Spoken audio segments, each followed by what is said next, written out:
Okay guys, hey, my name is Grayson Morrill. This is the YouTube channel. Paid in Full is the name that we're deciding on now. This is my co-partner, co-owner, whatever you want to call it. This is my twin brother Gavin right here who's coming in. So we just want to kind of talk about like what the mission is here, what Sean's mission is with us, what my mission is with Sean, and kind of give a full rundown. So Sean, just give me a quick backdrop of like what got you to get the ambition of wanting to be young and rich, young and retired, and wanting you to be paid in full. Absolutely, man. Hey, I just want to say it's an honor to be working with you, brother. Type shit. I just want to say, like, these two guys right here, I mean, bro, one of the most wonderful people I've ever met. These twins will teach y'all so much about sales, about lifestyle, and about how to become an absolute G, right? But yeah, wonderful question. What really got me into sales was looking at the people who I want to be, right? Okay, so give me an example. Who are the top guys that come to your mind? I mean, I'm thinking Mr. Andrew and Tristan Tate, Mark Cuban, Of course. right? Justin Waller. Of course. We're talking about greats, brother. Yes, sir. Yes, sir. You know, and if you look at these guys' backgrounds, you'll find that they're all in sales. So, you know, Chase Diamond, or the owner of Chase Diamond, right? Eli Elliott is a great one. Andy Elliott, And Grant Cardone, they all do sales, and they're all people everyone wants to be like. They're living the pinnacle of the man's existence. Yeah, exactly. So when you see that they're all in sales and they're telling the young guys, hey, hit them doors, pick up that phone, who am I to not listen to them? Of course. You think I can just figure it out on my own? Of course. Of course not. Okay. So yeah, I'm gonna follow my, not idols, but the guys I look up to. The guys that took the risk. Absolutely. The guys that took the risk. Another question, Sean. What helps you out in waking you up for this job every day? Yeah. What's the ambition? Like, Man. what's an immediate mind check when you're feeling foggy? Absolutely, brother, and that is an absolutely beautiful question. So, wait, what we do, first we need to tell the audience what our job and mission. It is to help people save money and give them tremendously faster internet speeds to just overall make people's lives better. And when you have a mission like that and you're not only pursuing it, but you're committing and executing, you'll find that the purpose wakes you up in the morning. You get the drive automatically because you know you're helping people. You're making people's lives better, right? And truly, I think I have the best profession on earth. What better position is there to know that your direct goal is to make other people's lives better? And that kind of ties into what we were talking about earlier before we even rolled these cameras. Yeah. What is my goal for the entire team? And the goal is to help them. If I make a bunch of millionaires, right? What did I accomplish? Exactly. I accomplished a bunch of lives. Exactly. And now, with this YouTube channel and everything that we're putting together, the main goal, of course, is for us to make money. We want to retire our parents. We have our whys. Absolutely. You know what I mean? That we hold near and dear to our hearts. But at the end of the day, we want to kind of show people that everybody can do this. It doesn't take somebody special. Like, yeah, you got guys like Nate Hawley and Zach Seeger, right? Everybody would say $1 million representatives in pest control. Absolutely. They're standouts. Nobody can really do that. But the same fact is that Zach Seeger, Nate Hawley, they all had a couple months of them sitting on their asses, not knowing what the hell to do and not knowing if they could be anything. And now they're making $1 million a year in pest control. Absolutely. Right? So it can be for anybody. Now with this YouTube channel, we want to kind of expose the truth of if you just work your ass off in the right setting, you can accomplish anything you want to in life. And that's exactly what me and Sean and Gavin are going to be doing. And we're going to show you exactly how we do that the right way. Not any scam stuff, nothing like that. We just want to put everybody onto business. Of course, that's why it's paid in full, because we want everybody paid in full, spiritually, mentally, bank account, everything. Yeah. Understand? So I got another question for you, Sean. Hey, give it to me, man. When it comes to your self-affirmation, like, what do you think the biggest thing that you have to tell yourself, or things that just lock you in? What's the biggest thing that you're always thinking about? Not when just knocking on doors, but in life in general and getting to the goal. So, dude, that's another great question. I love the term right there, self-affirmations, right? A lot of people these days and age, they say, I'm gonna manifest this, manifest that. But are you affirming that within yourself? Are you just like thinking you're manifesting something without actually verbally saying it. So in your speech, when you're talking to another individual, you never bring your own self down. I'm just the kind of guy where I kind of just lose things sometimes. You're damn sure gonna lose something. Why admit? Right? Ah, man, and sometimes I just kind of get I get this urge to just do drugs. Well, now you're for sure to do drugs. But if you say you used to do drugs right now, I don't do drugs, I'm not the kind of guy who does drugs. Now you're no longer a kind of guy who does drugs until you do another drug. Exactly. So how about you just continue to tell yourself that you're doing the right things, because you're not lying when you actually do the right things. So that's what true affirmations are. Is telling yourself that you're the person that you truly want to be. And now you're that person because you said it and you're acting on it. Exactly. So that is a true affirmation. Okay, and I'm gonna piggyback off this. So of course, like we've all had our small insecurities, our depressions, and we've all battled mentally with a lot of things. Amen. Now for me, I'm a bit of a couch potato. I have a huge propensity to want to lay in bed for 5 days and only get up to eat shit. Now, for me, what the correction was mentally was lying to myself. Now, you got these greats, right? Like Kobe Bryant in sports and stuff like that. He didn't actually believe he was the greatest of all time until he kept on repeatedly looking in the mirror and telling himself that he was. He thought he was a piece of shit, right? But then after a long enough time of telling yourself that you're the greatest of all time, I'm the greatest person to ever sell this person on the door-to-door as a sales representative for fiber optics, pest control, roofing, anything like that, I feel like you have to trick your mind. I wake up every single morning and I breathe excellence because of the fact that I won't let my mind think anything negativity basis. But I have another question for you, Sean. Should it, brother? I have 3 questions. Well, it's a 3-parter. It's just I need 3 answers from you, right? What are the 3 things that are going to make you the most successful in life and in the door-to-door business? So number 1 is give all the glory to God, right? Because if you think you as just another human being can go ahead and just derive power from only yourself, you're an absolute buffoon. You're not gonna win. I'm gonna beat you because I have an external force of power, right? So whenever I'm down, I'm like, oh, doesn't God have my back? What is there to worry about? What is there genuinely to worry about when you genuinely believe there's someone up there who has your back? Now, the stress part of life, where you're like, man, I don't know what the future's gonna look like, that anxiety is washed away because you now know there's someone who absolutely has your back who's directing you to the right path. Exactly. So God is number 1. Okay. Number 2 is my brothers. I can't do this by myself. I genuinely can't. Without my brothers, I wouldn't be here. So you need a brotherhood, and we offer that, right? Totally. And look, and if you choose not to work with us, right? Find your brother. Find your brothers. Because I'm gonna add to that. I mean, basically, brother, the way you're gonna excel the most is gonna be the environment that you're in. Absolutely. We wake up every morning. There's music playing. You know, so what if someone's starving? We go get some breakfast. We're filled up. Boom, back to the doors. The energy's there. Energy's fulfilled in the car. So we're playing 07 bangers, bobbing our heads, saying that we're gonna get this money, get these deals, help some people out. It's not just about helping some people out. Door to door is amazing. It's because you get to have so much conversation throughout the day. I'm sorry if you're not a conversational type of guy, you're not cut for it. You definitely have to be that. Mm-hmm. What I'll say is, you can turn these conversations into friendships. You can turn these onto a dinner at 6 o'clock, like I'm finna do tomorrow. I got dinner at an appointment. Going with spaghetti and garlic. What I mean, you name it. Yeah. You get into this because you make relationships and you're friendly with people. That's the only way you're gonna excel in this. You're not gonna excel in this coming to somebody like a robot trying to sell. That's just not the case. You gotta be a personable person, a cool guy. Mm-hmm. And if you're not that right now, you can create that facade to fall into. Because if you tell yourself that you're this person every fucking day, like Grayson was just saying, just like Sean, you're going to become that. It's just if you don't self-doubt. You can't self-doubt. You can't say, I'm really not this guy. I'm pretending to be this person. You say, I am this person. Mm-hmm. Exactly, and I have a great quote for that. My dad told me a quote that I'll never forget. I was talking to my dad, and I had big aspirations to be a football player. I never took it anywhere, obviously. But he told me, I went to my dad and I said, if I ever make it to the NFL, I'm going to take care of you.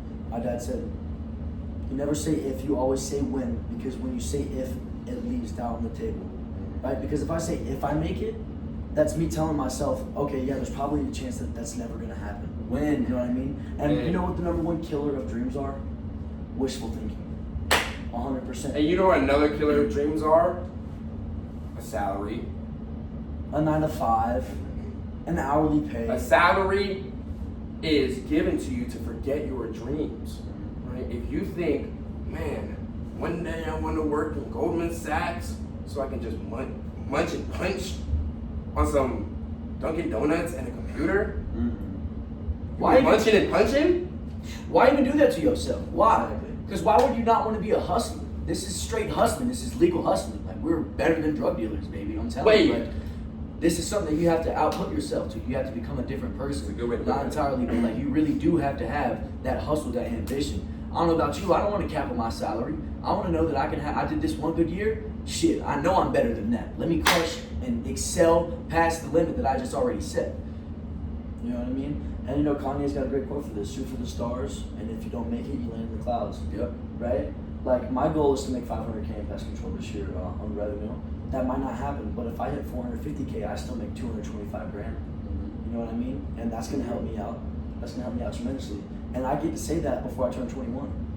You know, I'm 20, and we're already grossing technically a 6-figure salary. And that's because we decided that we were gonna get off our ass and make something happen. A lot of people, you know, they get out of high school, they don't really have any plans or ambitions, and they think that an opportunity is just gonna fall in their lap. That's never gonna happen. You're never gonna have somebody come to your door and say, hey, look, here's an opportunity, why don't you go make $1 million, bro? No, you gotta go out there and you gotta find it and you gotta fucking kill it and you gotta get after that shit. Because if you're not getting after it, if you're not a paper chaser, you're never gonna be what? Paid in full. Paid in full. And that's the mission here. It's paid in full when it comes to mental, money, and God, right? Relationships, women, mothers, fathers, stuff like that. We want everything to come full circle, right? If I put out my energy and it's only positivity, the only thing that's gonna happen is everybody else is gonna feel that from me, succumb to it, and give me back the same exact energy I'm putting out. Yes, sir. Right? And if anybody has any negativity, I get them out of my life. Because one spawn of negativity is some of the most infectious shit in the entire world. If I say it's cold outside and there's 20 guys in the group chat and I text it while we're all on doors saying, holy shit, bro, it's cold as fuck this shit, there's gonna be 2 guys that say, yeah, bro, you're low-key right. And then those 2 guys are gonna spawn to the other 3 or 4 guys, and then next thing you know, you only have 10 dudes left on the door because everybody else went home because they're sad sacks of shit and got too cold. You know what I mean? That's not what we want. So there's no negativity in this. And there can't be, because if there is, it ruins the day. Absolutely, guys. And one thing that we preach is we do not want brokey mindsets around. So brokiness is absolutely a disease. Totally. Like Grayson was just saying, A fucking illness. Negativity can spread. And Very much so. brokies, frankly, are filled with negativity. And that's why they're broke. So, if you just learn how to always spit out positivity, even when something you think is negative, you can aikido that energy, Find the silver lining. turn it into positivity. Always something. Always something. There's a light that shines through anything. One other great quote I've heard, basically, God made it to where weeds can grow through rocks. What the fuck is stopping you from growing? Absolutely. A rock is solid. There is no cracks and crevices, brother. But a fucking weed finds its way through it. How the hell did that shit sprout? And another thing, another quote I want to talk about, the Grit Marketing, a wonderful company, right? They have a great quote that they live by, and that is, leaders create culture, culture creates behavior. Oh wait, hold up. Fuck, I'm gonna edit that. And behavior. Oh wait, no. Leaders create culture, culture drives behavior, behavior produces results. Boom. That's by Urban Meyer, right? That was beautiful. And there's never been a quote that I've lived through more than that. I don't want to be around guys who are going to tell me that, hey, look, it's okay, like, you can get it next day. You know what I mean? No. I want them to look at me, tell me to shut the fuck up, and tell me to go knock them next door. And then get that dude. Like Because- what this man has done for me, man. Yeah, straight up. You know, and we have people that are in the group chats, right? They say, lady slammed the door in my face, you know, she was a real bitch. Okay, cool. What do we always say back to that? Womp fucking And then womp. next door is yours. Next door We is always yours. say that because we're always due no matter what. If you give out, hey, I'm making money, I'm trying to help people, I'm trying to do a good justice to the community, but you're gonna see results, especially if you're working your ass off. There's reps out here that come out, they take the risk, but then they only knock 20 doors a day. You're wasting your fucking time, man. Knock 150. And you're off the team. Yeah, and you're off the team, but you knock 150 doors, bro, I guarantee you 1 or 2 are gonna say yes. Yeah.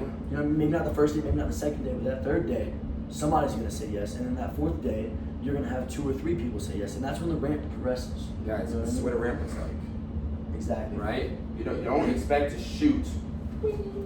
That never happens. Never. There's a ramp. 1 day, 2 day, 3 day, 4 day, 5 day, 6 day, 7 day, 8 day, 9 day. Like, You didn't start off at pool good. Yeah. Now you can hit bank shots. Yeah. That's what we're doing here. Exactly. And everybody always has their own journey. You know what I mean? Like for jiu-jitsu, that's one of my big things. Yes. I want to be a professional fighter when I grow up. Well, not when I grow up, but in the next couple of years. And when I went into the gym, man, you know, it was a lot of diversity. It was a lot of adversity as well. Mm-hmm. You know, you got guys who suck that I went in, and my first day I was submitting them. Granted, I had a little bit more training, you know what I mean? But at the same time, I beat the shit out of those guys. But then when I got into the different class in the morning ones, I haven't even gotten a submission with those guys. Yeah. I mean, I have now, but for the first couple months, dude, forget about it. Those guys whoop my ass. Yeah. But I'd rather be in the room where I'm getting my ass whooped than in the room where I'm whooping ass. Because if I'm whooping everybody's ass, where am I at? You're at the top and you have nowhere to grow. Exactly, and I'm in the fucking wrong room. Mhm. Right? If you're the smartest man in the room, get out of there. If you're the richest man in the room, get out of there. Because those people that are beneath you aren't giving you shit. So you want to strive for excellence, and you want your entire friend group and the people you talk to and the connections that you make to give you back that same energy. Absolutely. And we kind of went off track a little bit. Know that I'm a professional. Don't make mistakes. You asked me, what are 3 things Exactly. You're that right, will you're right. make me closer to my goals to succeed in life? So the first 2 were... The first one was God. the Number second 2 one were was the brothers. And number 3 is absolutely my own performance, right? You need yourself. And like we were talking about earlier in this interview, your self-affirmations are absolutely important. And who creates those self-affirmations? Yourself. So you need to have absolute and complete and utter confidence in order to succeed, to reach the goals that you always wanted to reach. Exactly. So, guys, the lesson, like if you don't take anything from this entire interview, take this at least. Start telling people that you are the person that you want to be. So, for example, would be, I'm just like a very good learner, and whenever I learn something, I stick with it and I apply it. I'm that kind of guy. Or I'm a make it make sense kind of guy. Or I'm the kind of guy who gets shit done. You want to be that person, right? How would you start talking like that? Exactly, and never doubt yourself. Now, when you are wrong, admit it, but learn from those mistakes. Because to me, I never feel like I've ever made a mistake. It's only been a learning progression for me. I've done some very stupid things, and I've gotten caught. I've gotten in trouble. But each one of those stupid mistakes that I made was a lesson that made me a better person today. Absolutely. Now, you always get your ass kicked in every aspect of life. For me, it's in the gym. For Gavin, it's in the gym. For Sean, it's on the doors. For all of us, it's on the doors. You know what I mean? But I'll go back, I'll reflect on the day that I had before, and I'll right those wrongs. You know what I mean? And then take it with me from now on. Because I don't ever want to make the same mistake twice. And that will happen, of course. But as long as you can move on from it, get back up and hit it way harder than you were before, you know, was it really a mistake? No, it wasn't. It was a teaching lesson. Absolutely, and that kind of stems from what we're talking about with God, right? Like, if you look at your life as a path that God is carving out for you to become the person that He wants you to be, aren't you good? Like, aren't you pretty much set at that point? Don't you just know as long as I do the right thing, I'm going to become the person I want to be? So start doing the right thing, guys. And the first step is taking a risk. Working at Arby's, making the meats, isn't taking a risk. You're taking a shortcut out in life. And when that final day comes, the judgment day, What did you do? what did you actually accomplish? Who did you help? What did David Goggins say? What's worse to see? You know, see death or see the 7 people that you could have been? That being discipline, wealth, you know, whatever that could have went through. What do you want to see at the end of your life? I want to see my complete self in a complete, beautiful space. The dog I lost. Yeah. You know what I mean? Just straight up grateful, watching my family above just stack up and continue to give out what I gave. which is generational wealth, keeping it coming. Exactly. Now we're gonna cap this interview right now. I think this was, very progressive for what our mission is. I want you guys to know that this goes a lot deeper than just door-to-door sales, right? We want to make this a brotherhood. We want to make this a community. We want to make this to where people can tap into excellence, right? We're going to be doing merchandising. We're also going to show you the good times, right? Not just business, because business gets boring. We're going to be vlogging out on our nights out and stuff like that. Yeah, and just showing everybody that this shit is actually just a really good time. It's not just working your ass off, because when you do work your ass off, you have to reward yourself. Reap the benefits, and you reap the benefits. Because at the same time, man, the oldest person here is 22 years old, right? We're young and we're fucking paid in full. PNF, baby. That's all the mission is tonight. Hey, we're gonna get into it, roll out some more videos, introduce you to all the guys, everything like that. But oh yeah, brother, John. It's a pleasure, boys. Type Boom. shit. Boom.